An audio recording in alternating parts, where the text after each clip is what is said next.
In a democracy, your vote is your voice. It's the most fundamental way you can shape your community, your state, and your country. When you step into the voting booth, you expect your voice to be heard and your choice to matter. But what if the system is rigged so your vote counts for less? What if, no matter how many people show up, the outcome is already tilted in favor of one side? Gerrymandering is the practice of drawing electoral district boundaries to give one party an unfair advantage. It's a behind-the-scenes process that can shape the outcome of elections for years to come, often without most voters even realizing it's happening. Instead of voters choosing politicians, politicians choose their voters, locking in power for a decade. This flips the very idea of democracy on its head, making elections less about the will of the people and more about political strategy. Every 10 years after the census, states redraw districts. This process is supposed to reflect changes in population and ensure fair representation, but it's often used as a tool for manipulation. But the party in power often manipulates the process to secure their control. They use sophisticated data and mapping technology to predict voting patterns and carve out districts that favor their side. They pack opposition voters into a few districts, concentrating their power so it can't influence other races. Or they crack them across many districts, scattering their votes so thinly that they can't win anywhere. These tactics make elections less competitive and less fair. This manipulation fuels polarization and can let a party win more seats with fewer votes. The result is a government that doesn't always reflect the true will of the people. The result? Many Americans feel their votes don't matter, eroding trust in democracy. When people lose faith in the system, they're less likely to participate, and the cycle of unfairness continues. Gerrymandering isn't just a technical issue, it's a battle over who gets represented and whose voice is silenced. It affects real communities, real families, and the future of our nation. The fight for fair maps is a fight for equal representation and the soul of democracy. It's about making sure every vote counts, no matter where you live or who you are. The lines on a map shouldn't be more powerful than the will of the people. Only by demanding fair maps can we ensure that democracy truly works for everyone. On August 20, 2025, Texas became ground zero in America's redistricting wars. The eyes of the nation turned to Austin as lawmakers gathered for a session that would reshape the political landscape, not just for Texas, but for the entire country. The stakes were high, and the outcome would ripple far beyond the Lone Star State. The Republican-controlled House passed a new congressional map designed to boost GOP power in Congress. The debate was fierce, with Democrats warning of gerrymandering and Republicans insisting the changes were necessary to reflect shifting populations. The chamber buzzed with tension as the vote was cast. This wasn't routine redistricting, it was a rare mid-decade move aimed at the 2026 midterms. Lawmakers were called back for a special session, underscoring the urgency and political calculation behind the maneuver. The timing was no accident. It was a calculated effort to get ahead of demographic trends that threatened the GOP's grip on power. The map could flip up to 5 Democratic seats by redrawing boundaries in fast-growing suburbs. These areas, once reliably red, have become battlegrounds as new residents pour in, changing the face of Texas politics. By slicing through neighborhoods and communities, the new lines could tip the balance in Congress. Republicans used a Justice Department letter about racial concerns as a pretext. But instead of fixing those issues, they doubled down on partisan advantage. Critics argue that the new map dilutes minority voting power, raising questions about the fairness and legality of the process. The move has already sparked threats of lawsuits and federal intervention. The plan is expected to sail through the Senate and be signed by Governor Abbott. With Republican majorities in both chambers, opposition voices are likely to be drowned out. Abbott, a staunch supporter of the new map, has made clear he sees this as a legacy-defining moment. This bold move signals that the party in power will use every tool to cement control, even rewriting the rules mid-game. Political strategists see it as a masterstroke, while critics call it a dangerous precedent that undermines democracy.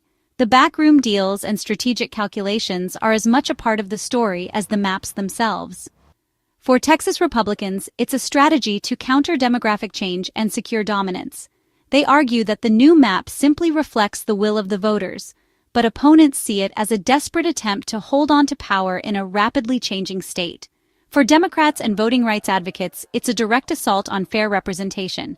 They warn that the new lines will silence minority voices and make it harder for communities to elect candidates of their choice. Protests have erupted across the state, and legal challenges are already in motion. The Texas map is a declaration. The fight over who draws the lines is more intense than ever. Every district, every boundary is now a battleground in the struggle for political power. The outcome will shape not just elections, but the future of democracy in Texas and beyond.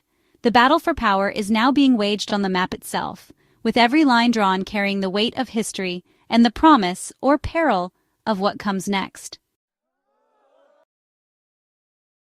The push for a new, more Republican-friendly map in Texas had a powerful backer, Donald Trump. As the former president, Trump's voice still carries enormous weight within the Republican Party, especially in states like Texas, where his influence remains strong. Trump didn't just quietly support the effort, he publicly urged Texas Republicans to redraw the map, demanding a more aggressive partisan advantage. His calls were amplified through social media posts, press conferences, and direct conversations with state leaders. What began as a state-level debate quickly became a national political crusade, with Trump's involvement drawing headlines and sparking heated discussions across the country. Suddenly, Texas redistricting was on everyone's radar. Trump argued the 2021 map wasn't bold enough, pressuring lawmakers to guarantee more GOP victories. He insisted that Texas Republicans take a harder line, making it clear that anything less than a dramatic shift would be unacceptable. His intervention made redistricting a top priority in Texas, energizing the Republican base and rallying activists who saw this as a chance to secure long-term political dominance. The atmosphere became charged with urgency and determination. This wasn't Trump's first foray into election mechanics. He's long focused on shaping the rules to favor his party. From challenging election results to influencing voting laws, Trump has consistently sought ways to tilt the playing field. The result? A map designed to flip 5 Democratic seats, reflecting Trump's political goals and the Republican Party's broader ambitions. The changes were dramatic, with entire communities finding themselves in new districts overnight. Trump's endorsement gave Texas Republicans the cover they needed to pursue controversial mid-decade redistricting, emboldening lawmakers to take risks they might otherwise have avoided. The new Texas map is a direct product of Trump's influence, a national figure reshaping state power. His involvement blurred the lines between state and national politics, setting a precedent for future interventions. In the end, one leader's call can redraw the lines of power for millions, altering the course of democracy in ways that will echo for years to come. Texas Democrats fought back with every tool they had. Their most dramatic move, a walkout that denied the House a quorum, halting business for weeks and drawing national attention. They traveled to Washington, D.C., urging Congress to pass federal voting rights protections. When forced to return, Democrats proposed dozens of amendments to make the map fairer. All were rejected by the GOP majority. Their core argument, the map silences the voices of Texas's growing Black, Hispanic, and Asian communities. Democrats saw the map as a direct attack on minority representation and a desperate attempt to cling to power. Despite their efforts, the Republican majority pushed the map through. The resistance was fierce, but the lines of power held. In the heat of the fight, one protest stood out. Representative Nicole Collier live-streamed her protest from a Capitol bathroom, refusing to leave without a police escort, a direct challenge to House rules. Her live stream gave the public a raw look at the pressure and frustration Democrats faced. Collier argued the process was undemocratic and silenced dissent. Republican leaders threatened her with legal action, highlighting the high stakes. Her protest didn't stop the bill, but it shined a national spotlight on the fight for fair maps. Collier's stand became a symbol of the personal stakes in the redistricting battle. The fight over maps is a fight to be heard. Texas Republicans defend their map as legal and purely political. They argue that redistricting for partisan advantage is allowed, citing a 2019 Supreme Court ruling that federal courts can't block partisan gerrymanders. Republicans insist race wasn't the motive. They focused on voting patterns, not demographics. They point out the map increases Hispanic majority districts from 7 to 8. The justification?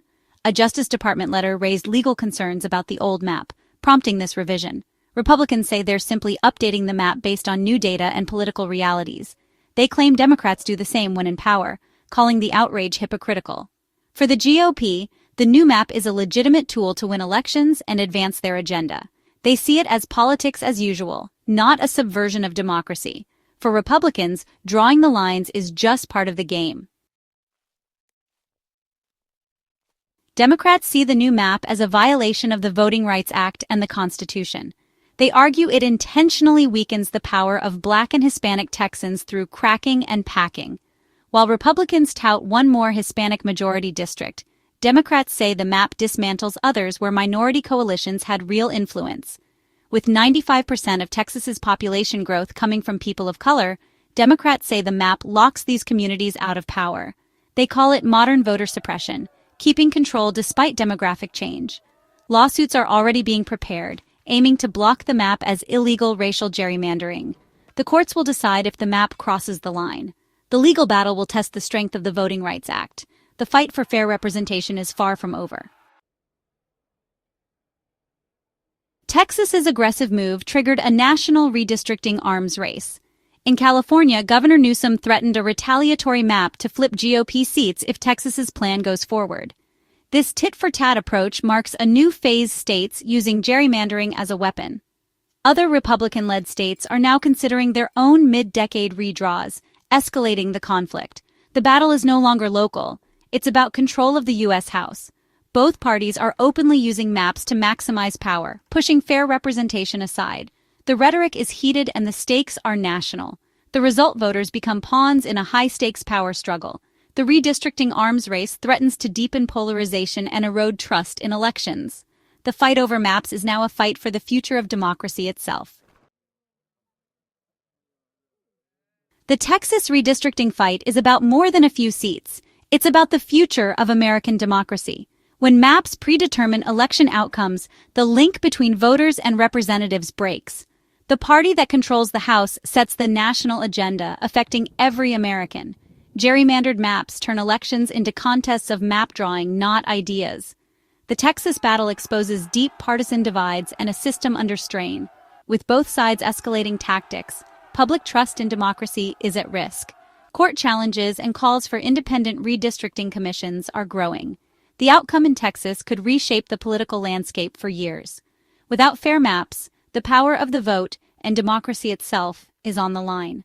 The battle for fair representation is the battle for America's future.